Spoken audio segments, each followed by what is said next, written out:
What is holistic health? Like, really, what is it? What does it actually mean? Is it your physical health? Is it your mental health? Or is it much more than that? Does it start in the center, being you? Check out this episode. I've just had an amazing conversation with two really inspirational women from the Own Your Health Collective in regards to redefining the way that we look at holistic health by adding a simple letter to it, the word W. So holistic health, breaking it down to being whole in its entirety. So enjoy the show, guys. Make sure you check out the show notes for all the bits and pieces on what we spoke about today, and enjoy. Welcome to the Let Me Take a Selfie podcast, where we talk about how you can get the most out of your life through your self-care and well-being. And now for your host, Ben Rashley. What's up, guys? On the show today, we have two ladies in to have a chat with us about the word holistic, and that there is a key letter missing in that word. And it's the letter W. Yeah, that's right. It's not a spelling mistake. We're talking about whole, as in the word that means all of, or even in its entirety. And so how looking at holistic health with a W can help us sort of intertwine or look at things through all different angles. You know, and when we normally look at holistic health, are we only looking at maybe one or two facets or pillars inside of what our all-round health could be, or our health in its entirety could be? And so without further ado, I'd like to introduce you guys to two certified health and wellness coaches from the Own Your Health Collective, Lisa Saunders and Natalie Moore. Welcome to the show, ladies. Thank you. Thanks for having us. Thank you. Yeah. No problems. Now, the business or the company Own Your Health Collective sort of aims to inspire, help businesses create low stress and happy and healthy work environments, where staff can thrive in sort of like a big emphasis, working to make their lives simple.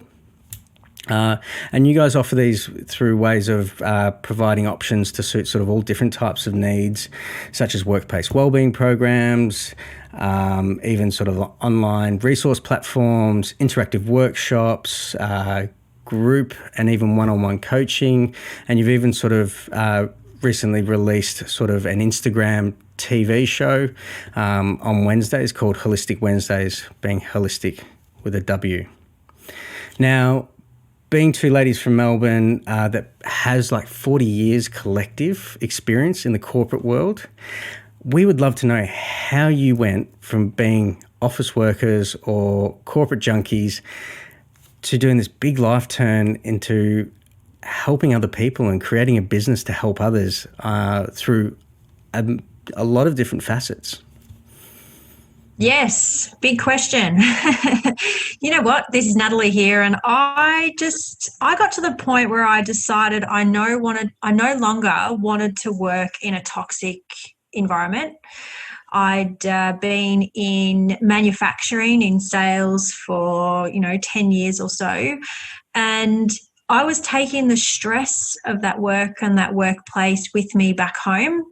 And I decided that I no longer wanted to give my family and my loved ones the stressed side of me or the unhappy side of me. I wanted to give them the best of me. And it was actually my passion for running which propelled me into this career of coaching. I'd started a running-inspired business, and so many people were saying, how are you doing all of this, working and managing a side hustle and having a family? And I realized that there's some information missing or education missing for others out there. And so I went on the path of learning about goal setting, which led me to coaching. And, here I am 5 years later with health and wellbeing company, working with people in workplaces, trying to change the workplace environment for others as well. Fabulous. So that's quite interesting that you say that, you were in that toxic environment and you're getting home and you weren't being able to give back to the things that probably matter most to you, your loved ones, and even getting the best out of your own self. So there is, not only just that giving point of view, but also that selfish point of view about what you can give back to yourself. And taking that and using that to being a business, or helping sort of moving down to creating a business where, you know, you're giving back to yourself by giving back to others as well. I think that's fantastic. And Lisa, how about you? Well, similar to Nat, actually, Ben, I found that my work environment was not, especially after having children, it was no longer conducive to my values. Especially I was in property, and it's a very much an industry that's one for themselves as well. Not so much. I didn't find it so much a group team environment anymore, and it wasn't conducive to my family and the things that I really wanted to be doing in life. And I'd always had a passion and an interest in the health and especially the food area, and it was essentially making me quite sad, underconfident, and anxious. And as a result, I couldn't maintain a healthy body or a healthy existence or a healthy mind. So it became really hard. And I had a young family at the time, and my family's still young in a sense, and they needed me, and I needed to pursue a career where I was happy. I still wanted to have the career, but I wanted to be happy doing what I was doing too, because you work for so much of your life, right? So it became evident to me to support my family and me with good health and the yearning for me to have my own business that I needed to make a change around pursuing a health-focused career. And it became quite obvious in the end. And so I made that leap to do that, and it was probably my husband really actually that pushed me in the end, just over that little bit of I'd gone through a process where I had a few really bad, rough months and just didn't want to be doing what I was doing anymore. But I suppose for me, it's that, that connection with a job that's, you go in out every day and you come out. It's the known of what's ahead of you. You know, you've got that salary coming in every week and all that kind of stuff. And that's how, that's my background, a Maltese background. That was really important. That's how I'd been brought up. And, you just going out on a limb and changing a career, it was like, whoa, that's amazing. But yeah, here I am now. So I did it. Yeah, fantastic. And I think it's so important to look at that big step. I've come from a career change being a chef, but not that I have an ethnic background whatsoever, but my partner's Macedonian, and just seeing how her parents have sort of been like, and sort of that sort of same working class culture, it's, that's life suicide making a change, and that sort of preconception is quite easy. And, one of the biggest steps and the scariest steps is that first step as well. So absolutely well done for doing it in the first place, but also well done for sort of both of you turning those sorts of needs and wants in your own lives into something to help others as well. So fantastic.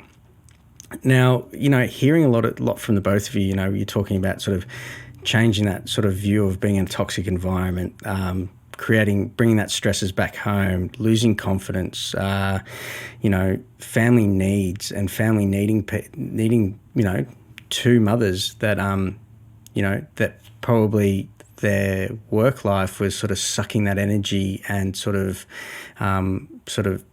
that investment back into the family and what the family needed out of them through their work days, and not being able to give that back when they got home, not only to the family, but to themselves.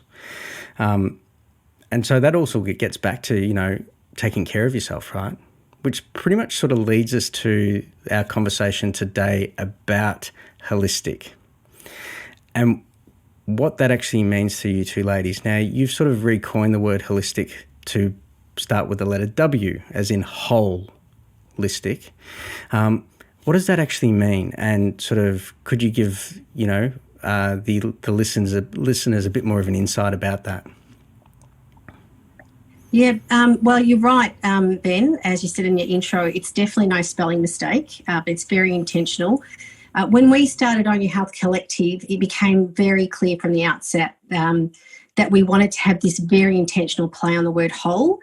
And this is because the work we do and our experience, the focus is very much about nurturing the whole you, the whole person. So when we talk holistic with a W, it simply means that we're helping the person or the company, whoever it is that we're working with, to take care of the whole person. So that's your energy, your potential, your confidence, your emotional, spiritual, mental and physical self. It's not just one part, it's the parts of many to make up that whole. So we know that where we are today is because we have worked and continue to work on our wholeness, and as a result, incredible things have unfolded for us. And it's this underlying basis for Own Your Health Collective, and that gives us this holistic health approach that we're working from. There's a lot of people, a lot of companies out there that sort of tend to concentrate more on that physical and mental thing, but for us it's just so much more. Yeah, fabulous.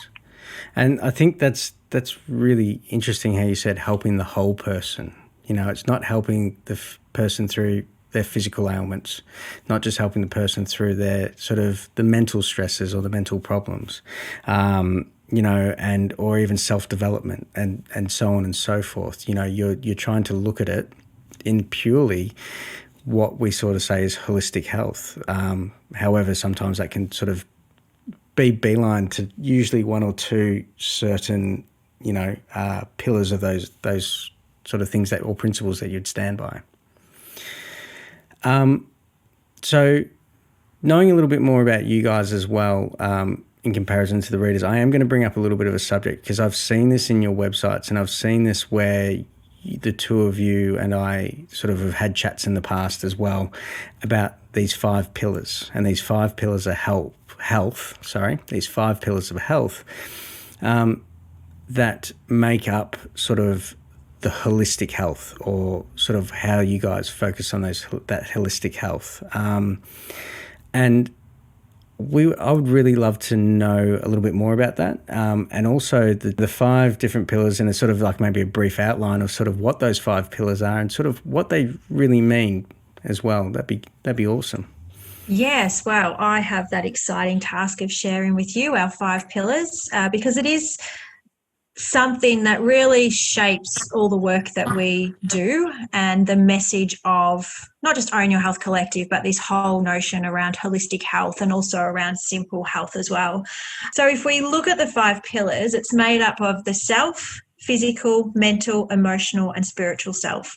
And I'll give you a bit of a brief description around each of those. So the self really is the middle part of us. So that is you, that is me, that is we, that is us. And that element is really about giving yourself permission to be still and listen to your body, your mind, and your heart, and acknowledge, where are you? What's going well? What are you struggling with? What do you need? What are you feeling? We don't give ourselves that benefit of stopping and being still and listening to what our body and heart and mind is telling us. And then we move into the physical element, and we all know physical health. We know that physical is the physical body. And a lot of the time the focus is around movement, nutrition, and sleep. But we tend to, when it comes to being busy and losing ourselves a little bit, it's these things that we tend to drop, or we lessen, and we bring in things that are easier for us to do in short amount of time. But the reason we talk about physical health is because the energy, vitality, and physical health are all closely connected, right? They're connected to the self, but it's also very much connected to the other pillars as well. So, which leads us to mental health. Now, mental health is one of those things that we normally get caught up in the idea that I'll look after my mental health if I'm feeling a mental health issue or I'm experiencing a mental health issue. But the key thing here is that we all have mental health, and we all need to exercise our mind, and we need to connect our mental health and our mind with the rest of the body. And so here we really talk a lot about the ability to learn, and the fact that we as a human species are lifelong learners. And so we need to nurture our brain through growth, through learning, personal development. And then that leads me on to emotional health. And emotional health is one of those pillars or elements that we probably don't talk about so much, but it's paramount because, again, as a human species, we have a biological need to belong and to joyfully connect with others. And when we have meaningful and mindful connections and relationships with others, that helps cultivate higher self-esteem, greater self-satisfaction, lower levels of stress, and it can really inspire us to rise up to our greater self. And what I've been listening to recently is that we can never achieve our goals alone. We always need a collective group of people around us to support us, and that's where emotional health is really important. And then that leads me to the final pillar, which is spiritual health, and probably my favorite one, because again, we can get lost in spiritual, thinking that it's woo-woo and a little bit out there, but spiritual health is purely about nurturing your spiritual side. So your values, your purpose, your passions, connecting with your intuition, following your gut, and it's actually aligning ourselves with our values, finding meaning and purpose and helping us choose the way we want to live and show up. And when we've got all of those 5 pillars in some type of balance or focus, that to us is what creates holistic health and well-being. Wow. I never thought of it like that. It actually it's incredibly cool. Like, it actually makes a lot of sense. Like, as you two ladies know, I come from a physical background. So, physical health's my jam. But when you ladies break it down like that, there's so much more that is needed to actually get this all-rounded, I'm going to use the word holistic because it is, or that all-round holistic state of being and holistic health, and just to recap, you're talking about self, like, who would have thought that you would actually have to start with your health with you? I know that sounds really sort of blatantly obvious when you say it like that, but how many of us actually do?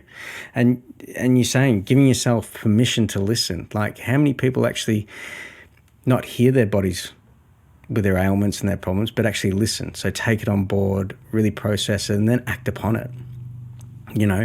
As human nature, like, we don't do that. Like, majority of us don't do that. So being the first pillar, that makes complete sense. And then going down, the physical movement, the physical health, movement, nutrition, and sleep. We all know that if we're not moving properly, we're not feeding our brains and bodies properly, and we're not resting our brains and bodies properly, we're not going to get the most out of our bodies. Which is fantastic as well. And then, your mental pillar, the ability to learn. Before you guys said it, I'd completely forgotten that, that's very true. It's evolution of mankind, isn't it? Or humankind, I should say. That evolution of humankind where, we all set ourselves as a collective to be able to evolve and to be able to take it a little bit further. From the day that you are born, you are learning. And so if you're not being stimulated, even getting back to supporting that mental pillar of learning, how does that help you emotionally? You feel dejected, you feel slightly useless, pulls you out of that community feeling as well, and not being able to belong. So incredible. And then the thing that I was always going to sort of look at and sort of probably jab the stick at both of you with was that spiritual pillar, because it's not, you're not talking so much in religion. You're not sort of talking, as you said, woo-woo, or, I start to think voodoo and all sorts of different things. And, doesn't even have to go down any sort of that sort of spirituality. However, the definition of spirituality being your values. Doesn't matter what you do or believe in, you have values. There's always a passion around that, and being able to validate those values and passion, and then creating that purpose. And that purpose doesn't have to be with you in a community collective. It can be in a personal collective, and how those values are validated. And then sort of bring it all together. It makes total sense. If you're not, maybe that you're not having to sort of, I think we spoke about in another conversation of that you don't have to have these pillars perfectly topped up with each other. They can be a little bit sort of up and down and differences, and you might have to put more into one and not as much into another. But as long as all 5 pillars are being nurtured, and that's the thing, you can fill up your car with petrol, but if you don't have oil in the car, it's not going to run properly.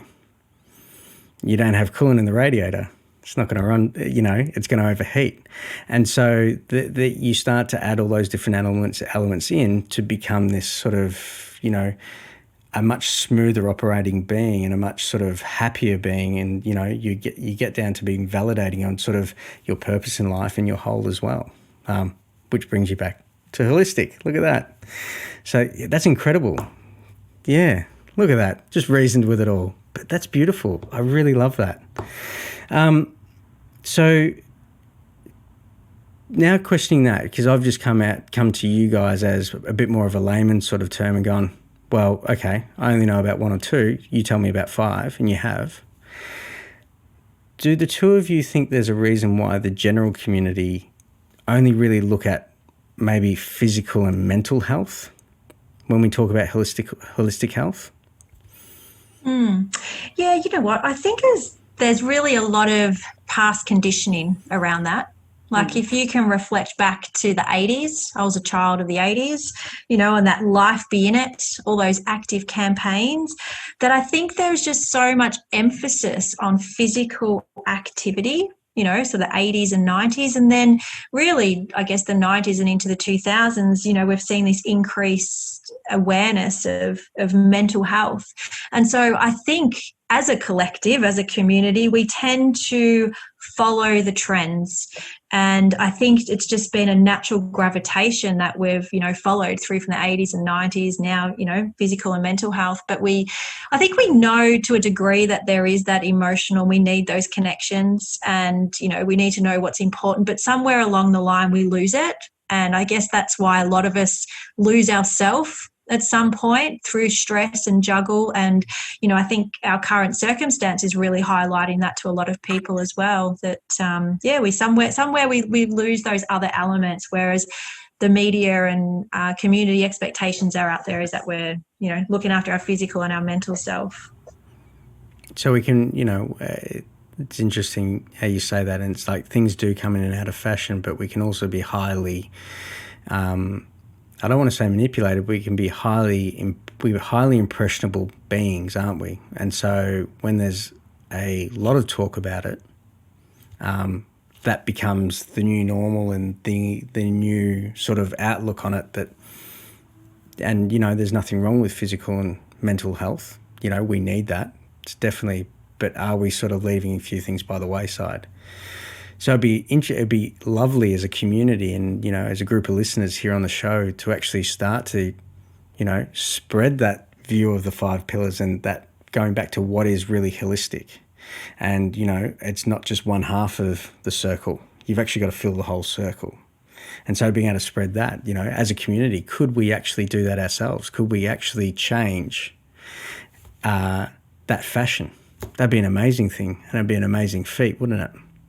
And I guess that's what Own Your Health Collective's all about, is being able to actually spread that message and to get that, to get that message out there to others and to help others too. And so, talking about helping others, we've briefly mentioned about obviously the workplace wellness sort of programs that you do and obviously helping businesses and corporates as well. However, you guys have just started something that's probably a bit more on a personal note. And especially after getting the two of you to introduce yourselves and how you sort of got to here, it makes a bit more sense on why this personal note's come out. However, I'd love you guys to share about it with the rest of the listeners. And that's that you've also in the middle of launching a new program called Holistic, so with a W, so Holistic Women. And that's sort of pretty much sort of an online membership sort of coaching program at the moment. I'm taking it. We'd love to learn a little bit more about that and sort of obviously how you've taken the 5 pillars and everything else that you guys have sort of been talking about and put in this program for women and probably why you did it and who would it benefit? So, Ben, prior to starting Own Your Health Collective, Natalie and I were both working with women from individually in our own businesses from a health and wellbeing perspective. And through Natalie and I meeting and getting to know each other more and having more and more fruitful conversations, we found the same feedback was coming through through our coaching and just talking to other women together and individually. And that included things like, I want to feel healthier. I don't have enough time to look after myself. I'm constantly stressed.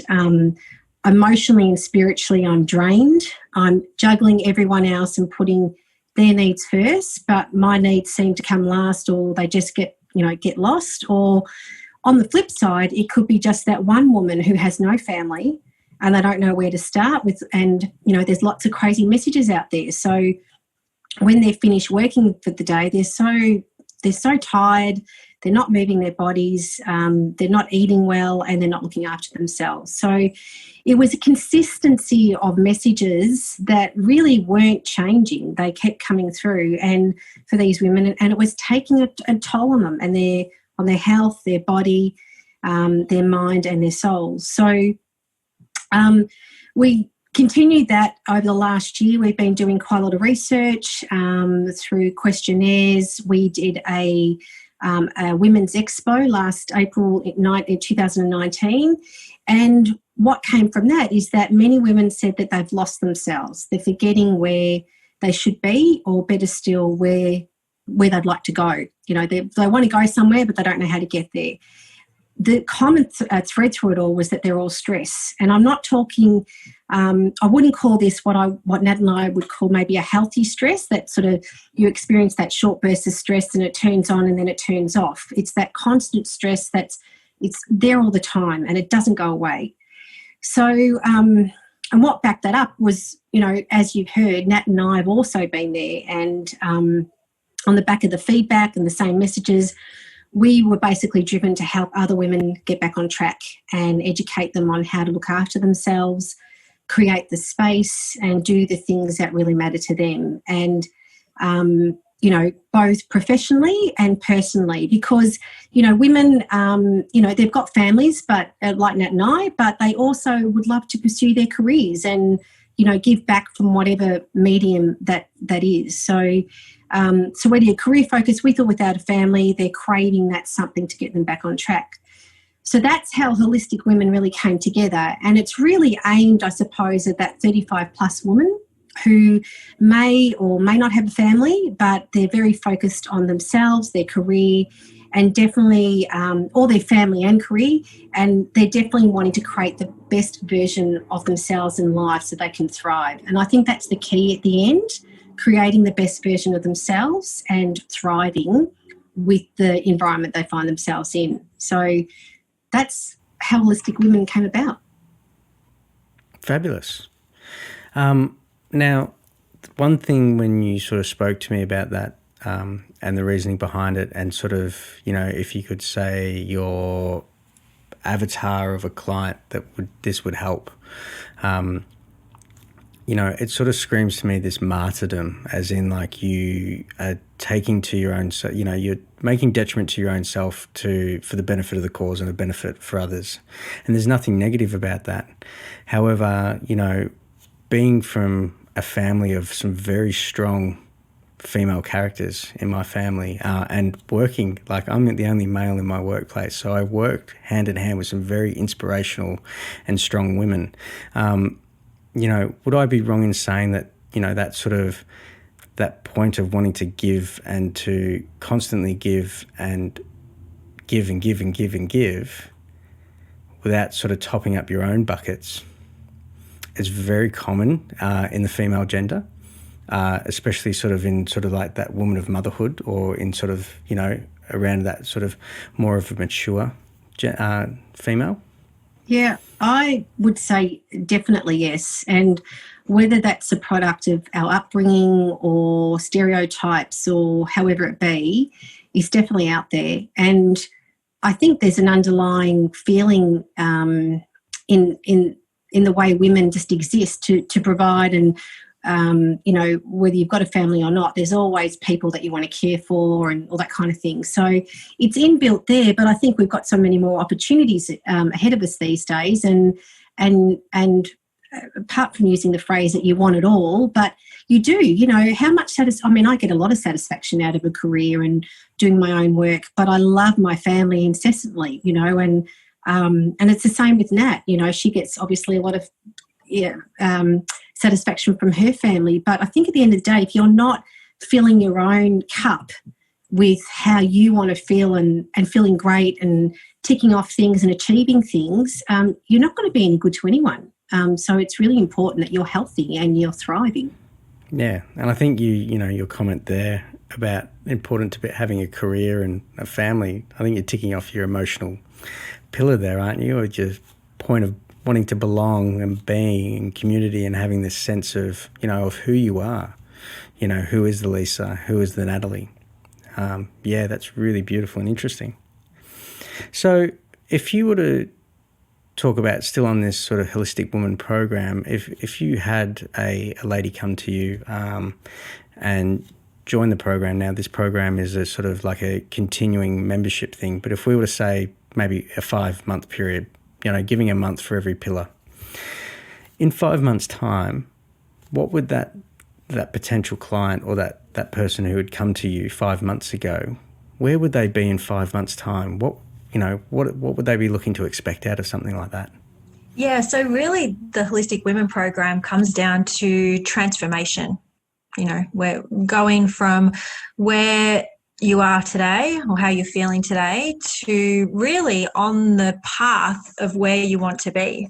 So the focus is these 5 pillars, but through the coaching and the education that we provide, we're getting these women to set goals and start to build long-lasting habitual behaviours. And so if we said, 5 months down the track, we've gone through the pillars, we would expect that these women would have a greater appreciation for them whole selves, their body, their mind, their heart, plus also have a true understanding of how to live with more balance and a thriving life that's going to give them the confidence, the health and the happiness that they want. So definitely that 5-month mark is, I guess, a milestone moment in the program. And we continue on with the education and the coaching because as human beings, we are a forever work in progress. Never do we reach that moment and say, great, all done. But definitely after that 5-month mark, there's a greater appreciation for themselves and what their body can do and what their mind can do and how to live the life that they want to live. So validating the value of themselves and acknowledging it. Now, with obviously the programs that you've got being, corporate health, and obviously on an individual sense, the Holistic Woman program. And thinking probably about those 2 programs or those 2 sort of avenues of you, the both of you being able to help others and help others with their sort of health journeys or adventures, whatever you'd like to call it.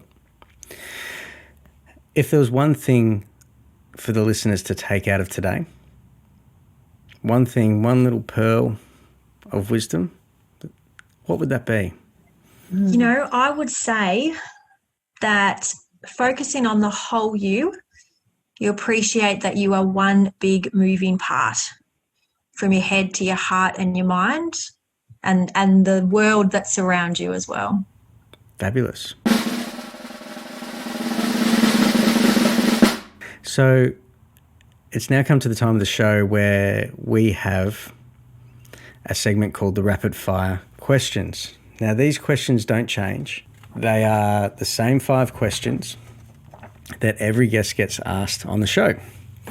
And it's more for us to sort of know a bit more about Lisa and a bit more about Natalie and how you guys are, because you've just told us how you can help others, but we'd love to know what you guys do for yourselves. So I think obviously taking in turns, whoever wants to go first for the first question is absolutely fine. But are you ladies ready for this? Yes. Perfect. So question number 1. What's your morning ritual? Well, what don't I do?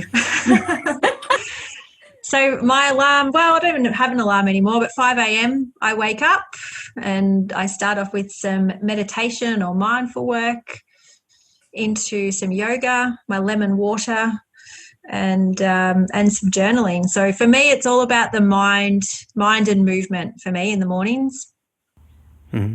Very textbook. Well done. I've got an alarm that has a crowd applauding me, telling me to get out of bed, going, "Well done, you're getting out of bed." Brilliant, Lisa. I don't get out of bed till 7:30 in the morning. I love that Nat's an early riser. But sleep is key for me. But Nat goes to bed earlier than me too. I probably don't go to bed till about 10:30, 11.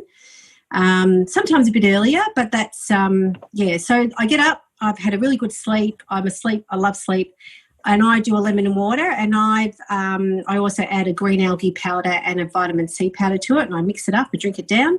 And then I launch into my day. I make breakfast for my boys, get them sorted, and then most mornings I will launch into some type of exercise, and whether it be for a walk or some floor work or whatever, and then I launch into my day. And then through the day I'll just do another walk or something else active. So, that's it. Fabulous.